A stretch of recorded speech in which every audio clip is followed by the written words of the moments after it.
Hello, today I'll be showing you how to change the batteries in this Honeywell 5834-4 4-button wireless key fob. The tools we'll need for the job is one small-sized Phillips head screwdriver and a CR2032 battery, which can be acquired at any local hardware store. The first thing we're going to do is we're going to locate the screw at the back of the key fob, and we're going to unscrew it so that we can remove the back plate from the key fob. Once we've taken the screw out, we're then going to locate this notch on the side.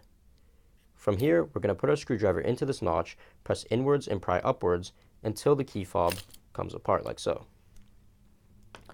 Once we've taken the key fob apart, we can then locate the battery. From here, we're going to locate the side where this gold tab is on.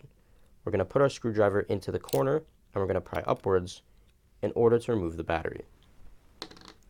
From here, to replace the battery, we're going to ensure that the battery is underneath this gold tab, and we're just going to press it and pop it into place.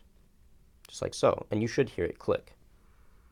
Once everything looks good and the battery is back in place, we're then going to replace this little key ring part first by putting it like so, so it all lines up, and then we're going to replace the back cover plate once again.